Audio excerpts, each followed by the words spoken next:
Bismillahirrahmanirrahim. Assalamualaikum warahmatullahi wabarakatuh. Waalaikumsalam warahmatullahi wabarakatuh.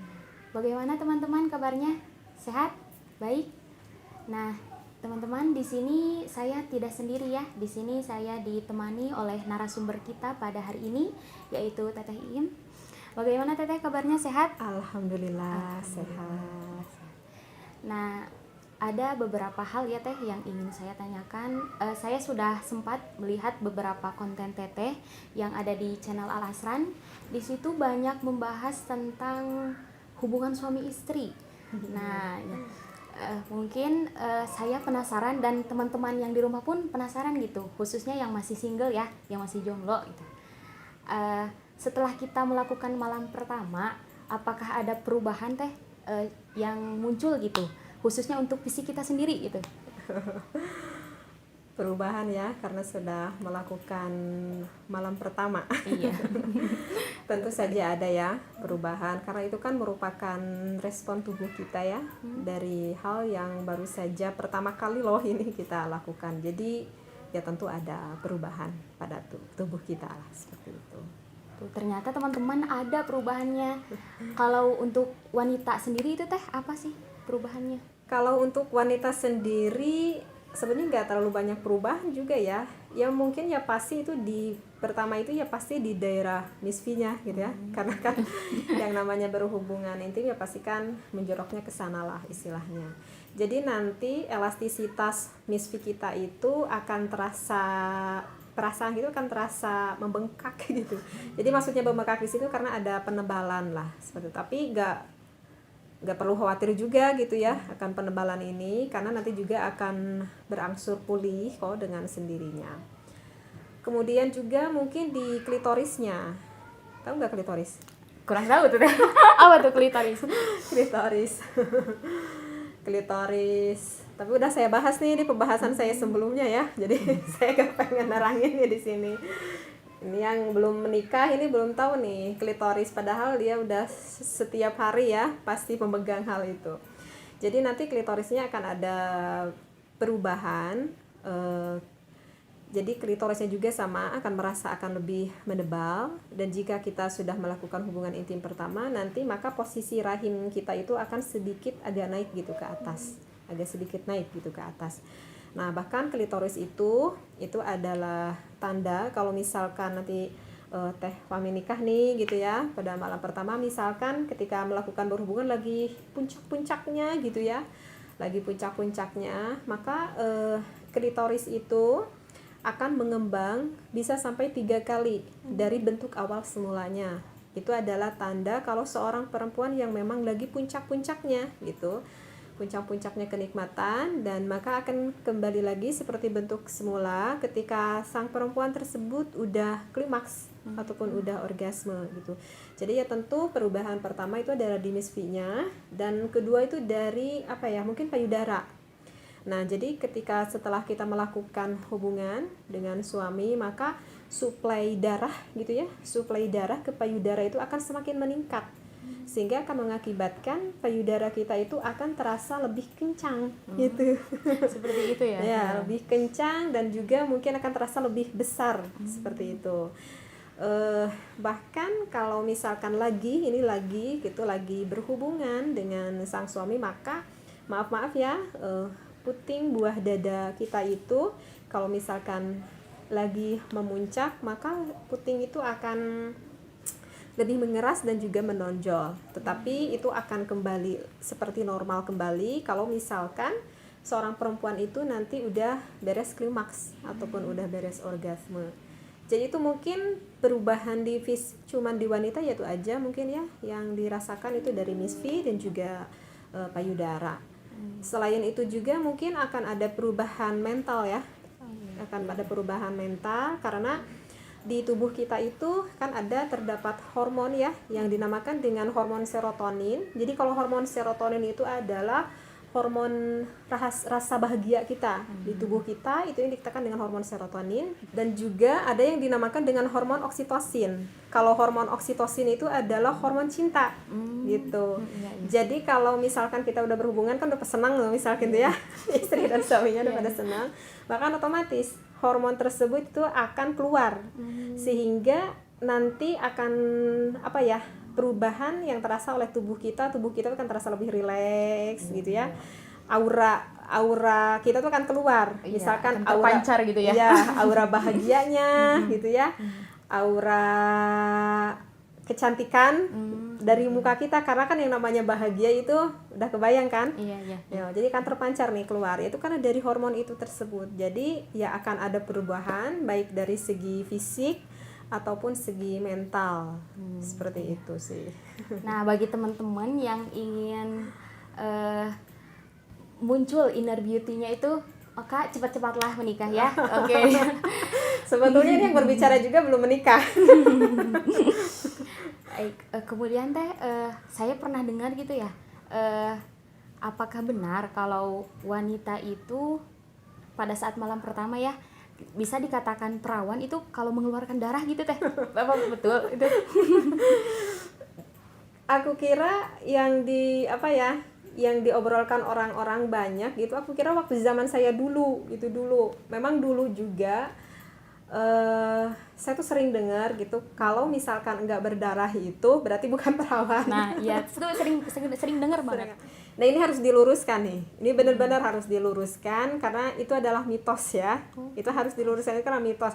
Karena kalau misalkan kebanyakan orang berasumsi kalau misalkan enggak berdarah maka itu bukan perawan. Misalkan nanti ada yang nikah ketika misalkan melakukan yang pertama enggak berdarah, sehingga sang suaminya tuh berasumsi, aduh, ini istri saya ini sebetulnya perawan atau tidak gitu ya. Tanda tanya besar ya. Iya, itu kan bahaya sekali gitu. Ini perlu diketahui ya bagi di luar sana yang belum menikah, apalagi untuk bagi para pemuda. Jadi itu sebetulnya mitos. Jadi kenapa kok saya pernah dengar ada yang berdarah. Nah, kalau ada yang berdarah justru itu karena laki-lakinya gak paham.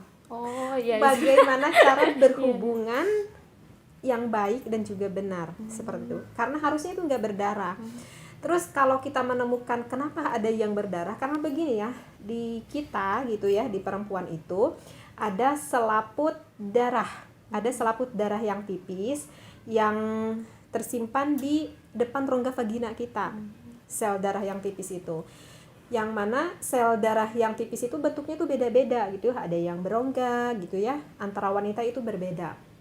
Dan sebetulnya sih ini tidak ada kemanfaatan sebetulnya ya. Itu karena perubahan dari janin sih sebenarnya. Nah, dan tidak semua wanita juga loh mempunyai selaput darah tersebut. Jadi tidak semua wanita itu mempunyai selaput darah. Gitu. Bahkan selaput darah ini pun bisa robek, bisa sobek sebelum melakukan aktivitas hubungan intim, misalkan karena dulunya misalkan pernah terjatuh sehingga sel selaput darahnya itu robek ataupun sobek gitu ya. Ataupun misalkan seorang perempuan yang biasanya yang atlet nih gitu, karena kan sering latihan beban yang berat gitu, sehingga itu bisa saja menimbulkan selaput darahnya itu robek. Jadi kalau misalkan ada yang malam pertamanya sampai berdarah gitu ya, mungkin itu kena ke selaput darahnya, seperti itu alasannya. Nah, justru kalau misalkan berdarah itu laki-lakinya yang nggak piawai, karena belum paham bagaimana cara berhubungan yang baik dan benar. Jadi seharusnya sih nggak ada keluar darah seperti itu. Jadi itu mitos ya. Mitos. Bagi laki-laki yang belum menikah ya di luar sana, jangan nanti kalau udah menikah gitu, jangan khawatir kalau misalkan si perempuannya itu gak ngeluarin darah. Nah, bukan salah satu tanda-tandanya ya, bukannya artinya nggak perawan. Nah, tadi sudah Teteh jelaskan ya. Katanya sakit ya Teh? Emang betul itu sakit? Penasaran? Iya, penasaran. Lupa lagi sakit nggak ya? Lupa lagi, udah belasan tahun, sakit nggak ya dulu? Harusnya sih nggak sakit. Kalau misalkan melakukannya dengan benar itu harusnya sih nggak sakit gitu. Misalkan kalau pernah dengar kok aku mah sakit nih misalkan, itu dikarenakan memang ya maklum lah namanya juga hubungan pertama kan. Jadi laki-lakinya juga kan belum paham bagaimana melakukan hal itu yang baik dan benar, seperti itu. Karena gini ya, kalau pasti ini nggak bertanya juga nggak paham nih karena nggak kebayang nih. Jadi gini ya, di wanita itu kan kalau misalkan seorang wanita itu udah mulai terangsang ya, Teh Fami udah terangsang banget nih, udah terangsang banget, maka di vagina sang istri itu akan mengeluarkan lubrikasi. Jadi lubrikasi itu ada apa ya, semacam lendir-lendir yang keluar dari vagina kita. Kalau misalkan kita nih, kalau misalkan ngaji kan, kita pernah mendengar akan istilah air madhi. Iya, iya. Paham ya? Nah, jadi lubrikasi itu ataupun cairan yang keluar dari vagina itu yang dikatakan dengan madhi.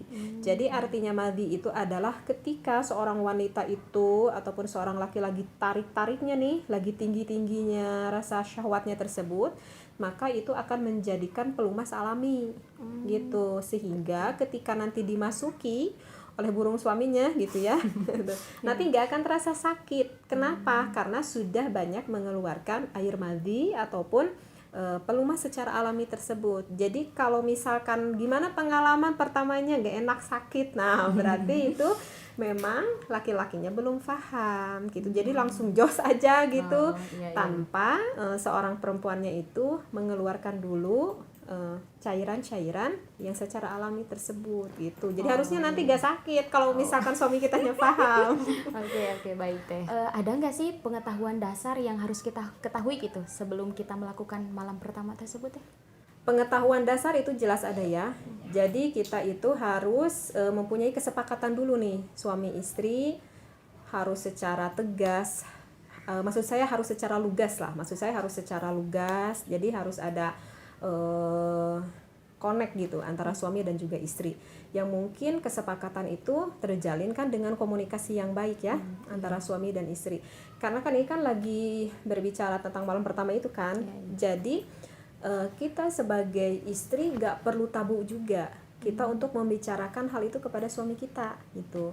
Misalkan contoh gini nih, kalau untuk malam pertama apa ya yang kira-kira kebayangnya, misalkan nih nanti Teh Fami nih sama suami, misalkan tuh suami tuh bertanya gitu, bagaimana nih rasanya nih misalkan setelah kita lewati malam ini gitu. Nah biasanya yang dirasakan oleh wanita walaupun suaminya bertanya seperti itu, mungkin saja nanti hati kita tuh pengennya tuh blak-blak gimana gitu ya, tapi kok bibir kita serasa tertutup. Kenapa serasa tertutup? Kebanyakan wanita itu malu untuk membicarakan hal itu gitu. Apalagi kan bagi pengantin pertama, karena saya juga dulu ngerasain seperti itu gitu. Di otak itu serasa aneh ngebicarain hal itu karena sebelumnya pernah membicarakan hal itu gitu, apalagi ini yang ditanya langsung oleh suami kita gitu kan ya.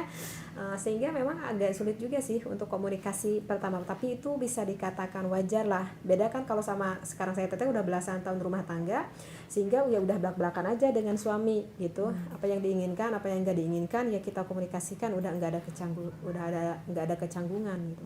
Tapi kalau untuk yang pengantin baru ya mungkin gitu ya. Tapi ini sebaiknya sih ya di luar sana yang namanya udah berumah tangga gitu ya, apapun itu ya harus dikomunikasikan gitu.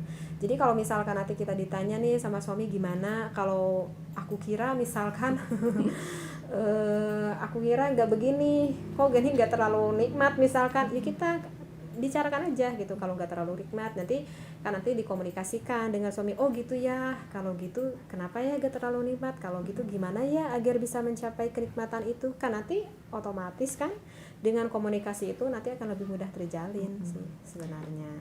Dan juga apalagi ya, kalau menurut saya sih sekarang itu penting kita harus tahu dulu kesehatan kita masing-masing. Tapi gak tahu ya bagi di luar sana hal itu dipentingkan atau tidak. Karena memang untuk zaman sekarang tidak bisa disamakan seperti zaman nenek saya waktu masih muda ya, yang udah 60 tahun zaman Belanda gitu. Karena saya melihatnya sekarang gini loh, saya karena pernah mendengar ada beberapa kasus gitu ya. Maaf ini sebelumnya ya. Jadi kalau menurut saya itu kesehatan penting itu karena takutnya pasangan kita itu punya penyakit menular. Kalau misalkan punya penyakit menular, nanti misalkan menular nih ke kita. Misalkan nih contoh, maaf sekali ya yang di luar sana, misalkan laki-lakinya itu punya penyakit HIV ya, naudzubillahi min dzalik gitu ya, atau punya penyakit AIDS. Dan penyakit itu kan bisa menularkan.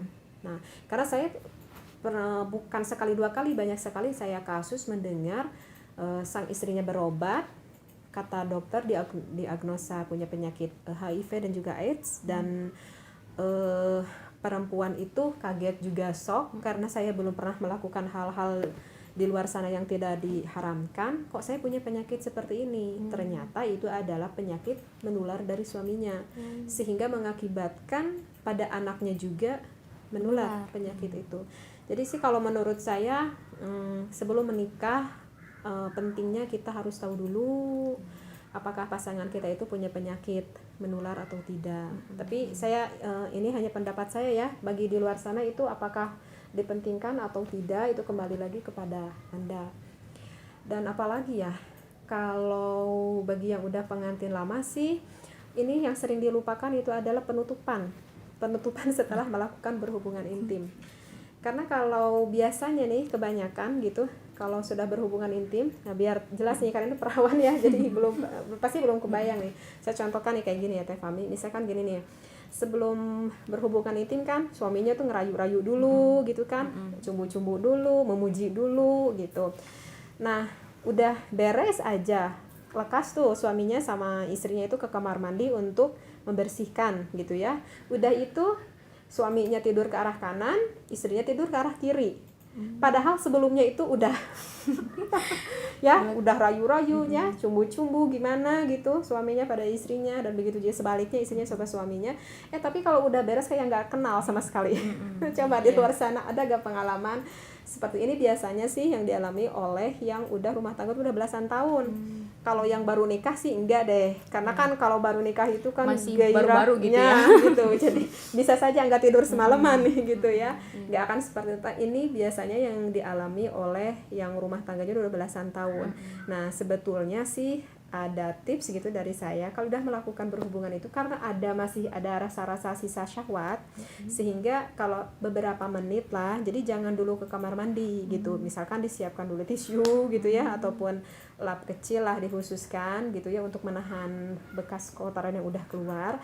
Maka ada kesempatan nih lagi masih ada sisa-sisa syahwatnya, misalkan sang suaminya menyium keningnya gitu, kening istrinya, ataupun sang istri memeluk suaminya sambil saling memuji gitu ya. Misalkan saling memuji apa yang sudah dilakukan pada saat itu gitu, misalkan gimana yang gitu kan, karena istrinya aduh nikmat banget nih misalkan. Nah obrolan-obrolan itu dengan pelukan-pelukan itu akan semakin mendekatkan keharmonisan antara suami dan juga istri.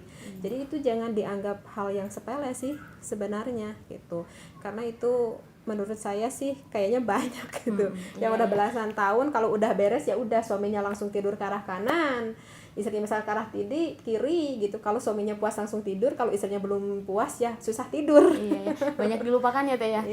Gitu. Jadi itu sih kalau ya dari saya seperti itu mungkin. Mungkin kunci utamanya itu komunikasi ya Teh ya. Iya, komunikasi. Mungkin pengalaman Teteh itu apa ya yang dipikirkan gitu, terutama Teteh ya sama suami, apa yang dipikirkan pada saat kita melakukan malam pertama gitu Teh? Oh, kalau info nanyanya pribadi nih. Oh pribadi. Kalian nanyanya pribadi. Aduh saya udah lupa apa yang dipikirkan dulu, karena rumah tangganya juga udah belasan tahun. Karena rumahnya udah belasan tahun, saya nggak mau jawab yang pribadi. Jadi paling mungkin kebanyakan wanita yang dialami ini kebanyakan, tapi belum tentu pemikiran semua wanita dan laki-laki itu sama. Saya menjawab kebanyakan, mayoritasnya. Kalau yang dipikirkan laki-laki dan perempuan itu justru beda. Kalau misalkan kalau perempuan itu kebanyakan yang berpikir itu masalah di fisik. Gitu, di masalah di fisik, penerimaan fisiknya gitu. Tapi kalau yang dipikirkan laki-laki enggak memikirkan masalah fisiknya sama sekali. Kalau laki-laki itu justru yang kebanyakan yang dipikirkan langsung cenderung ke arah sana. Langsung cenderung ke seksualitasnya langsung. Jadi kan gak nyambung apa yang dipikirkan perempuan dan apa yang dipikirkan laki-laki. Jadi dari awal malam pertama pun udah gak nyambung antara laki-laki dan perempuan. Nah, oleh karena itu kita membutuhkan komunikasi yang baik seperti itu. Jadi tipsnya nih ya di luar sana bagi misalkan para pemuda yang mau nikah gitu, karena kebanyakan tuh cenderungnya wanita tuh ke fisik, penerimaan fisik. Jadi jarang tuh kalau wanita itu langsung berpikir ke sana, langsung berpikir ke seksualitas. Paling jauh juga berpikir gimana ya rasanya nanti maaf ya, misalkan ciuman pertama, paling sebatas itu aja, tapi belum kebayang sampai ke sana gitu. Jadi yang difikirkan wanita itu, aduh, nanti di depan suami saya seksi nggak ya gitu. Nah itu jadi yang difikirkan kan. Kalau misalkan malam pertama gak mungkin juga kan, nanti Teh Fami tuh pakai baju lengkap gini mau tidur, gak mungkin juga malam pertama gitu. Pasti kan akan nyuruh nih nanti suaminya yang misalkan ganti dong pakai pakaian malam gitu kan, nanti akan terlihat agak nerawang. Nah tips dari saya tuh bagi laki-laki, coba deh bilang ke istrinya gitu, yang kamu tuh seksi banget misalkan gitu, kamu tuh seksi banget pakai pakaian itu. Nah itu adalah merupakan komunikasi awal yang baik gitu. Nanti nilai istri plus senang. ya. Nanti istrinya tuh kan senang karena itu yang disangkutkan adalah fisiknya itu, penerimaannya itu. Jadi kalau misalkan maaf kalau misalkan ada sedikit luka gitu ya, ada di badan istri, nah itu udah dipikirin banget. Aduh yang maaf ya, aku malu karena aku ada luka-luka gitu. Misalkan kalau misalkan badannya agak gemuk, oh masa aku seksi berlipat-lipat gini? Iya aku tahu, aku lihat dari mata aku kamu berlipat-lipat misalkan. Tapi tetap di mata aku kamu tuh paling seksi misalkan. Nah itu adalah awal mula komunikasi yang baik seperti itu. Nanti menjorong deh ke sana gitu. Kan rata-rata ya perempuan itu banyak insecure kata gitu. Nah iya, bahkan sampai ratus kebayang gitu nanti malam pertama, aduh pengennya diwangi-wangiin dulu misalkan vaginanya gitu, karena keratusannya itu gitu. Jadi jangan sampai gitu ada berasumsi. Kalau seorang laki-laki biasanya berasumsi pengennya tuh mengharap lebih, tetapi kalau asumsi bagi seorang wanita itu biasanya ada sedikit rasa kecemasan, agak sedikit ketakutan gitu ya. Aduh dia menerima gak akan fisik aku. Nah itu salah satu contohnya sih, kebanyakan gitu. Tapi mungkin juga ada yang berbeda gitu. Nah teh kan contohnya kita nikah ya sama Islam gitu. Nah itu ada adab-adaban sih nggak dalam Islam gitu menjelang malam pertama itu?